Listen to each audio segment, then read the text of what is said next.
오늘은 하박국 2장 말씀입니다. 주요 메시지들이 이 2장에 함축되어져 있습니다.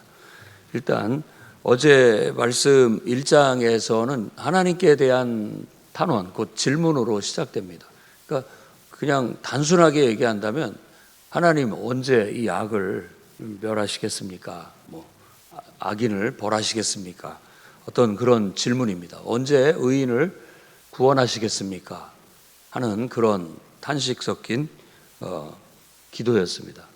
그러니까 이스라엘 남왕국 유다가 하나님 앞에 불의하고 범죄할 때 이걸 내버려 두시겠습니까? 라고 했을 때 하나님은 갈대아인을 일으켜서 바벨론을 통해서 그들을 징벌하셨어요. 근데 이 바벨론이 그 1장 11절 말씀 보면 지나치게 행해 범죄했다라고 그렇게 얘기합니다. 그러니까 적당하게 하나님이 쓰시는 도구가 돼야 되는데, 하나님께 붙들려 쓰여지는 도구로 끝나야 되는데, 그게 아니라 하나님이 어떤 그렇게 쓰시긴 쓰시는데 교만해서 더 지나치게 막 하는 거예요. 그러니까 너무나 그들이 무자비하게 여러 민족들을 정벌하고 징벌하는 걸 보고 또 탄식을 하는 거예요. 하나님, 이렇게 무자비하게 이렇게 행하는 것이 옳습니까? 라고 질문하자 하나님이 이제 그에 대한 답을 주시는 거예요. 그에 대한 답을.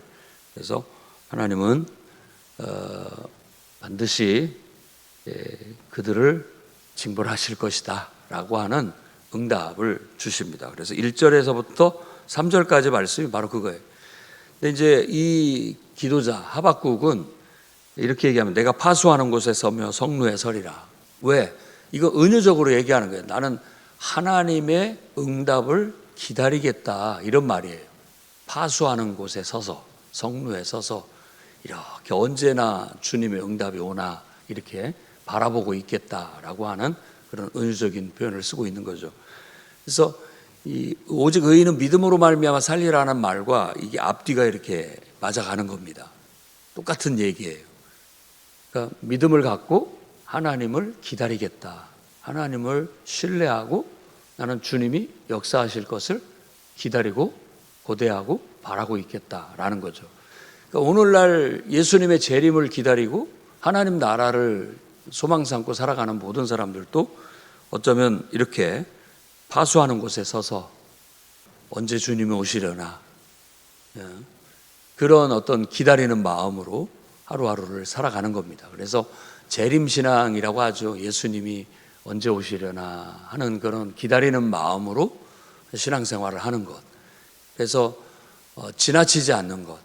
이 땅에서 우리가 하나님의 도구로 쓰여지는 것을 바라는 것이지, 지나쳐서 내가 더 뭔가를 하려고 하고 욕심을 부리고 또 하나님 앞에서 교만해져서 앞서 나가고 이러지 않는 어떤 성숙한, 더하지도 않고 덜하지도 않은 온전한 그런 모습이 바로 이 시대에도 요구되어졌던 신실한 믿음, 살아남을 수 있는 하나님이 기뻐하시는 그런 알곡과 같은 신앙인 것이고, 그런 하나님의 도구로 쓰여지면서도 그런 줄도 모르고 자기 욕심대로 교만하고 막 제멋대로 날뛰는 그런 모습은 이제 바벨론의 모습으로 비춰지면서 오늘 말씀에는 5가지의 재앙에 대해서 얘기를 하고 있습니다.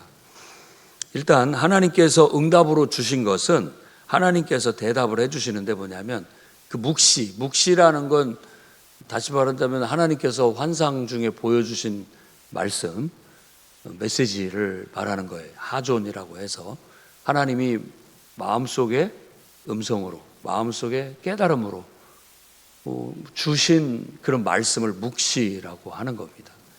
그래서 우리도 묵상 이렇게 얘기하기도 하는데, 가만히 이렇게 하나님을 느끼다 보면 하나님께서 나에게 뭐라고 말씀하시는 듯하고 또 하나님께서 뭔가를 깨우쳐 주시는 거예요.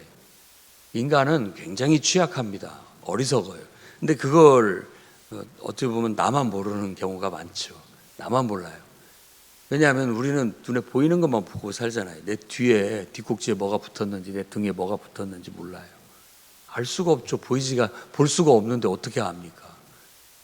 누군가가 말해주면 아 그러냐고 이렇게 부끄럽게 생각하고 하는 것인데 그렇게 우리 인간이 제한적이에요. 제한적이에요. 그래서 늘 우리는 기도하면서 내 자신을 하나님의 눈으로 보려고 노력해야 되고 하나님의 마음으로 세상을 보려고 노력해야 됩니다. 그래야 나의 전 모습을 볼 수가 있어요. 내가 나를 공중에 떠올라서 공중에서 높은 시선으로 나를 보면 내 모습이 전체적으로 다 보이게 되는 거죠. 그런 그렇게 볼 수 있는 눈, 그게 지혜입니다. 지혜. 성경에서 말하는 하나님의 눈으로 나를 보고 하나님의 눈으로 공중에서 독수리처럼 하늘을 나는 독수리처럼 매의 눈으로 독수리의 눈으로 더 넓게 모든 걸 보는 그 호연지기, 그런 눈이 바로 지혜예요. 근데 우리가 그냥 육신적인 눈으로 보면 절대 보이지가 않죠.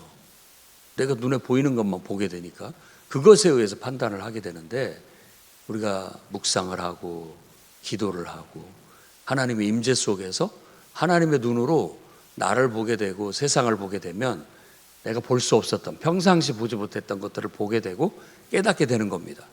그런 것들을 묵시라고 하는 거예요. 묵시. 그래서 우리 영적이다, 이게 영적인 행위. 하나님을 섬기는 사람은 기도하는 사람이고 하나님을 섬기는 사람은 영의 사람이에요. 그래서 성령이 충만하고 경건하고 하나님을 닮은 듯하고 하나님의 임재가 있고 뭔가 영적이라는 걸 느낄 수가 있게 되는 거죠. 그래서 다니엘 같은 경우도, 요셉 같은 경우도 세상에서 어떤 공부 많이 한 똑똑한 지혜로운 사람 그 이상의 그런 해안이 있었어요. 그 지혜가. 그게 바로 영적인 해안이라고 할 수 있죠. 그래서 오늘날도 그냥 우리가 물론 하나님을 섬기는 모양을 갖고 있을 수는 있습니다만은 이런 영성을 깨우치고 더 깊이 우리가 묵상을 통해서 하나님을 소통하고 하나님의 뜻을 알고, 정말 바울이 에베소 교회에 기도했던 것처럼 지혜의 영, 계시의 영을 주셔서 하나님의 부르심의 소망, 또 그 하나님의 그 뜻과 계획을 알 수 있게 해달라고 기도했던 것처럼 우리도 그런 영성을 가져야 됩니다. 그래서 성령 충만함은 우리 하나님을 신실하게 믿는 모든 사람들이 가질 수 있는 그런 것들이라고 볼 수 있죠. 그래서 그런 묵시가 주어졌을 때 주된 내용이 뭐냐면 3절이라고 할 수 있어요. 그것을 판에다가 기록해서 이렇게 프랭카드처럼 달려가면서도 보게 해라. 간판처럼 지나가면서 달려가면서 말 타고 달려가면서도 그걸 읽을 수 있게 간판처럼 세워놔라 라고 하는 그 말씀이 뭐냐면 정한 때가 있다. 종말이 속히 온다. 내 말은 거짓되지 않다. 더딜지라도 기다려라. 지체하지 않고 반드시 응한다 라는 말이에요. 그 말은 왜 하나님 이 악을 보고 하나님 왜 멸하지 않습니까? 왜 저 악인들이 날뛰는 저것을 바라보시면서 왜 가만히 계십니까? 라고 하는데, 정한 때가 있다라는 말이고 그것은 곧 온다. 그리고 반드시 그렇게 된다라는 그런 분명한 메시지입니다. 그러니까 우리의 마음과 같죠. 불의한 세상을 왜 하나님 가만두고 계십니까? 왜 주님 속히 오셔서 이 땅에 악을 심판하시고 주님 나라를 이루시지 않고 왜 이렇게 지체하십니까? 라고 기도하는 것과 같은 것이죠. 그런데 우리는 하나님의 그 큰 뜻을 다 알지 못해요. 사도 바울도 더디 오시는 이유 말하자고 한다면 모든 사람이 한 사람도 멸망받지 않고 다 구원받게 하기 위함인가 보다라고 말하고 있고, 베드로도 마찬가지예요. 베드로도 더디 오시는 게 아니다. 주께서는 하루가 천년 같고 천년이 하루 같은 분이신데 할 수만 있다면 더 많은 사람이 이게 복음이 전해져서 구원받게 하기 위한 어떤 하나님의 더 큰 뜻, 계획이 있기 때문이다 라고 그렇게 이해하고 받아들이려고 했습니다. 그러니까 우리 입장에서만 생각하지 않고 하나님 입장에서 생각하는 지혜, 그게 바로 묵시고 그게 지혜고 깨달음이고, 그렇게 우리는 내중심적으로도 돌다가 자전이라고 할 수 있죠, 지구에. 정말 하나님의 뜻을 알고 공존할 수 있는 그런 지혜가 필요해요. 그래야만 우리가 이 세상에서 내 중심으로 이기적이고 내 감정에 휩싸이고 내 욕망에 휩싸여서 살지 않고 하나님이라는 그 공의, 정의, 그 뜻에 맞춰서 내가 살아갈 수 있게 돼서 더 나은 삶을 살 수 있게 될 수 있습니다. 뭐 더 나은 삶을 살겠다 어쨌다라는 생각 자체도 우리에게는 교만이죠. 하나님의 뜻대로 살아가는 것이죠. 그것을 저는 여기에서 하박국의 메시지에서 세상은 바벨론 같은 경우 다 교만해서 제멋대로 날뛰지만 의인은 오직 믿음으로 산다라는 말을 하고 있다라는 거예요. 하나님의 뜻을 기다리고 하나님의 계획에 동참하고 하나님과 동행하는 것, 그게 바로 어떤 악한 날, 환난의 날, 힘들고 어려울 때 우리가 더욱더 중심을 잡아야 할 문제라고 볼 수 있습니다.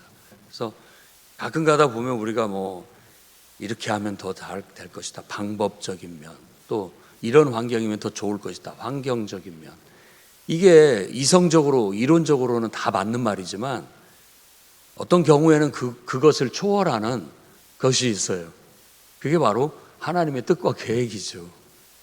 다 결국은 우리의 수고가 모든 집을 지으려는 수고가 하나님께서 허락하시지 않으면 지어지지 않는 거예요. 때가 돼야 됩니다. 그래서 이 정한 때라는 말에는 많은 철학적인 또 인생의 진리가 담겨져 있다라는 걸 알 수 있습니다. 다 정한 때가 있는 거예요. 그리고 그것은 우리가 생각할 땐 내 중심으로 내 기준으로 생각할 때는 늘 더딘 것처럼 느껴지지만 곧 온다. 날은 곧 온다. 그리고 내 평생에 안 이루어질 것 같이 보이지만 내 생애가 아니더라도 반드시 응한다. 반드시 응한다라는 거죠. 우리는 내 중심적이어서 내가 바라는 때 내가 원하는 그거 주기를 바라고 있지만 그게 아니라 하나님의 때에 하나님의 방법으로 하나님이 반드시 이루실 것이라는 걸 우리는 믿고 신뢰하고 기다릴 줄 아는 그런 심지가 굳은 그런 신앙이 돼야 됩니다. 그런 신앙을 원하는 거예요. 그래야 흔들리지 않는 거죠. 사람은 늘 흔들리면서 합니다. 왜냐하면 우리가 이 현실이라는 세상을 살아가고 있기 때문에 그렇죠. 현실은 늘 풍파가 일고 바람이 불어요. 흔들려요. 파도치는 그야말로 갈릴리 호수 같아요. 수시로 파도가 치고 흔들리고 요동을 하는데 우리가 흔들리지 않고 평안하고 할 수 있는 방법은 오직 바로 믿음밖에 없습니다. 하나님을 신뢰하고 하나님을 바라보는 마음. 그래야 우리 마음이 반석 위에 선 것처럼 든든하고 흔들리지 않죠. 세상은 요동을 쳐도 우리 마음은 하나님 말씀에 또 하나님의 임재에 하나님의 뜻과 계획에 그 중심을 두고 있으니까 요동치지 않는 거예요. 흔들리지 않고 뒤집히지 않습니다. 그리고 우리도 흔들리는 사람들을 볼 때마다 위에서 기도해 주고 그들이 하나님 말씀에 중심을 잡을 수 있도록 또 하나님을 믿는 하나님의 뜻과 계획에 초점을 맞추고 균형 감각을 가질 수 있도록 다시 질서를 잡을 수 있도록 거기에서 흔들리지 않도록 늘 기도해 주는 거 그게 필요하겠죠. 그래서 모두가 다 믿음 위에 똑바로 서서 하나님의 그 하나님의 의라는 건 하나님의 뜻과 계획이죠. 선하신 거기에 맞춰 이렇게 살아가는 거예요. 인생은 단순합니다. 그래서 우리가 그런 단순한 진리에 깨달음을 갖고 그 원리대로 이렇게 살아가려고 하면 사람들은 어떤 초탈한 듯한 또 단순함과 그냥 인생을 아무 생각 없이 살거나 자기 느끼는 대로 욕망대로 그냥 자기 기분대로 살지 않고 의롭구나 하나님의 뜻대로 하나님 말씀대로 차분하니 인생을 기다리며 또 그렇게 주님과 동행할 줄 아는구나 하는 그런 신앙이 될 수 있다고 볼 수 있습니다. 지금 뭐 이스라엘 백성이 지금 하박국이 이 글을 쓰고 있을 때가 아마 이 예언을 하고 있을 때의 시대적인 배경이 바벨론에 의해서 나라가 멸망할 때쯤 혹은 하고 난 후일 수 있습니다. 그러니까 왜 하나님은 이 나라를 이렇게 하실까? 왜 하나님 백성에게 이렇게 대하실까? 그건 하박국 선지자만의 질문이 아니고 유대인들의 질문이었죠. 유대인들의 질문. 그런 답으로 욥기서, 요나서, 또 이사야서 모든 예언자들의 답이 주어지고 있는 거예요. 그래서 이런 하박국서도 미가서와 함께 이사야서와 맥을 같이 하고 있다는 걸 알 수 있습니다. 그 아우르는 예언까지 포함한 모든 것은 역사를 이렇게 펼쳐서 더 크게 보게 만들어 줍니다. 근데 이렇게 믿음으로 하나님의 뜻과 계획대로 겸손하게 행하지 못하는 자들, 교만한 자들, 그래서 교만하며 그 속에서 정직하지 못한 그들에게는 화가 있을 것이다 라고 그 뒤에 얘기하는데 그것이 5가지로 얘기하고 있습니다. 그래서 첫 번째는 자기 소유가 아닌 것으로 모으는 자여 언제까지 그러겠느냐, 그것이 언제까지 가겠느냐라고 하면서 반드시 화가 임하여서 네가 억누르고 노력한 자들이 결국은 너를 가만두겠느냐, 그들에 의해서 너도 당하는 날이 오게 될 것이다 라고 말하고 있습니다. 그 다음에 9절에 보면 부당한 이익을 취하는 자에게 화가 있을진저라고 말하는데, 부당한 이익, 많은 민족을 멸하고 했던 것들 결국은 너도 똑같이 당하게 될 것이다 라는 거. 그리고 피로 성읍을 건설하고 불의의 성을 건축하는 자 화가 있다. 이게 3번째 화입니다. 그러니까 피 흘려서 뭔가를 세우는 것, 폭력과 불의로 어떤 것을 이루는 것, 결국은 이 모든 민족들이 나라들이 다 그렇게 하고 있어요. 근데 결국은 그들이 헛수고한다. 그게 헛수고로 끝나게 될 것이다. 결론은. 누가 그렇게 하시느냐?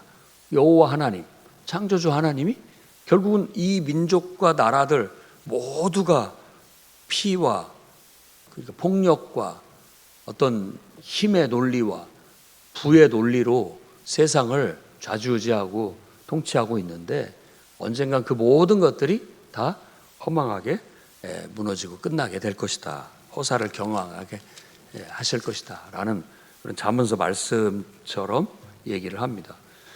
결국은 물이 바다를 덮은 것 같이, 그 유명한 이제 14절 말씀이 나오죠.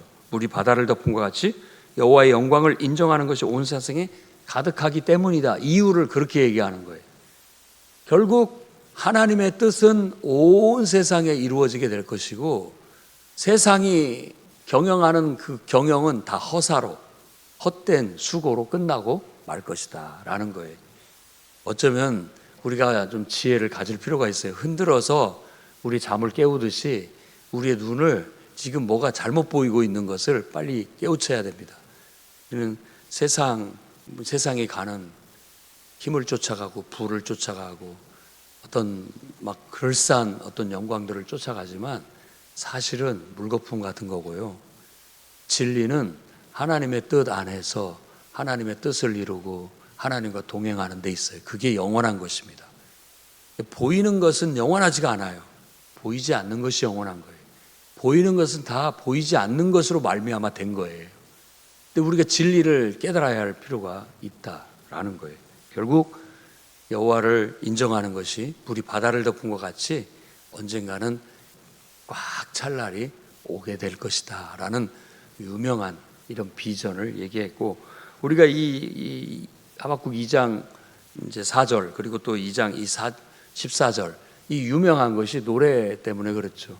또 오직 의인은 믿음으로 말미암아 살리라는 것은 로마서 1장에서 이 말씀을 인용하고 바울이 복음을 설명할 때 믿음에서 믿음으로 이르게 하나니 믿음으로 말미암아 살 것이다 라는 말과 연결시켰기 때문에 유명한 구절이 됐고요. 물이 바다를 덮은 것 같이는 우리가 부르는 복음성과 찬양, 고용원이라는 사람이 이 가사를 가지고서 만든 노래 때문에 더 유명하게 되었죠. 이게 바로 비전이죠. 하나님을 믿는 사람이 믿음을 갖고 비전을 가지고 산다는 거고, 그 비전을 언젠가는 이루어질 것이라는 그런 비전을 가지고 기다리고 또 기다리고 하는 그런 신앙을 말할 수 있다라는 거예요. 그리고 이제 네 번째는 술 마시고 분노로 사람을 취하게 만들어서 수치를 드러내게 하는, 하체를 드러낸다라는 말은 성적인 말이기도 하지만 수치를 드러낸다라는 말로 은유적으로 관용적으로 쓰여지는 표현들입니다.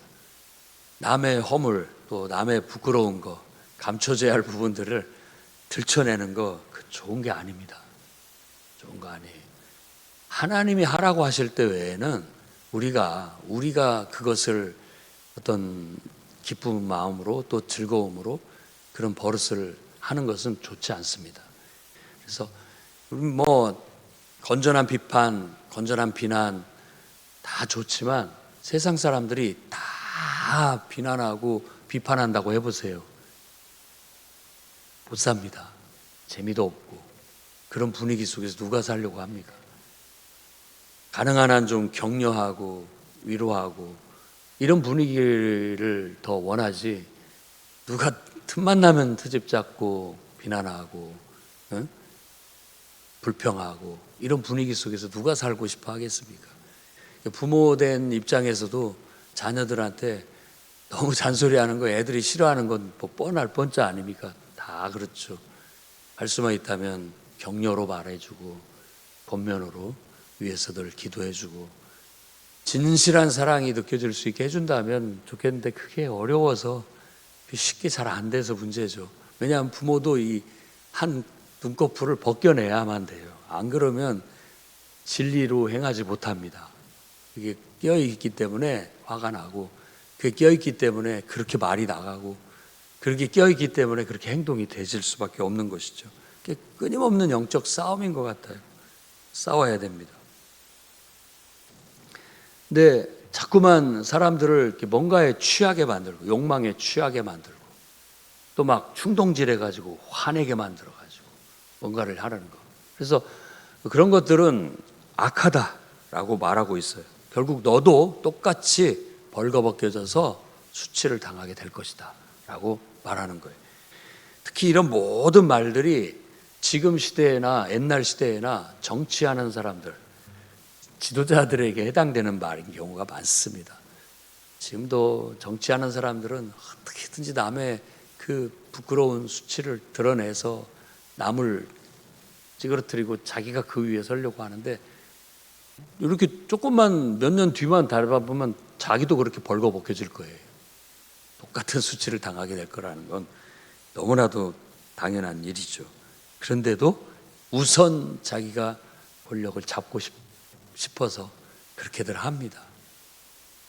결국 하나님께서 결국은 정의를 바로 세우게 될 거고, 하나님의 뜻이 서게 되는 날 그들은 크게 수치를 당하게 될 거예요. 다 행한 대로 받게 돼 있습니다.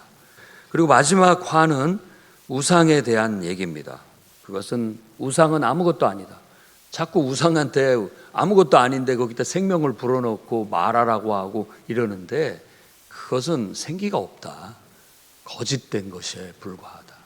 그래서 세상 사람들이, 세상 통치자들도 마찬가지고, 지금 성경에서 말하는 것처럼 바벨론 느부갓네살도 우상을 세워서 거기다 절하라 라고 하듯이 그 우상이 자기인 것처럼 이렇게 갖다 이렇게 붙이는 것처럼, 거짓 스승, 거짓 사상, 거짓 진리, 이런 모든 것들이 우상처럼 세워져서 사람들이 그걸 쫓아가게 만들어요. 말은 그럴싸해. 자유, 박애, 무슨 뭐 인권, 이런 막 우상들을 이렇게 세워가지고 다 그것이 최고인 것처럼 하면서 거기 절하게 만들거든요. 근데 우리는 모든 뭐 사랑이 됐든 자유가 됐든 박애가 됐든 인권이 됐든 모든 것을 우리는 믿음으로 하나님의 뜻과 계획 속에서 그것을 해석하고 그걸 추구하는 것이지, 그냥 우상으로 세워가지고 그런 어떤 것에 절하게 만들면서 자기들 손아귀에 모든 사람들의 정신을 사로잡아서 끌고 가려고 한다고 하는 것들에 있어서는 우리 거부감이 들 수밖에 없습니다. 그래서 오직 20절 말씀의 결론처럼 오직 여호와는 그 성전에 계시니 온 땅은 그 앞에서 잠잠하라. 다 거짓되고 쓸데없는 짓 하지 말고 하나님 앞에 나와서 하나님을 예배하고 하나님을 섬기고 그분의 뜻과 계획 앞에 잠잠히 기다려라. 겸손히 그 뜻 안에서 행하라. 이게 우리 인간의 본분이고 하나님이 요구하시는 이 시대의 신앙이라고 할 수 있겠습니다. 그래서 오늘 말씀을 기억하면서 여러분과 저도 겸손히 하나님 앞에 기도하면서 파수꾼의 자리에 서서 기도하면서 예배하면서 주님의 뜻을 기다리고 그 뜻과 계획 속에 동참하며 묵묵히 동행하는 정말 믿음 있는 그런 성도들이 되시기를 주의 이름으로 축원합니다. 기도하겠습니다. 거룩하신 주님, 세상 사람들처럼 행하지 않게 해주옵소서. 그들이 교만하여 하나님의 도구임에도 불구하고 깨닫지 못하고 지나치게 행하여 범죄하고 온갖 탐욕과 그리고 불의와 욕망 속에 노예가 되어 온갖 악행들을 저지르는 그런 일들에 동참하지 않게 주시옵소서. 오직 우리는 하나님을 경외하고 하나님을 예배하며 겸손히 하나님의 뜻과 계획에 맞춰 나의 이기적인 마음과 내 뜻과 내 욕망을 하나님 뜻에 맞춰 가는 그런 신앙의 삶을 택하게 하시고 그 생명의 길을 걸어가며 미래를 살게 해 주시옵소서. 예수님 이름으로 기도드립니다.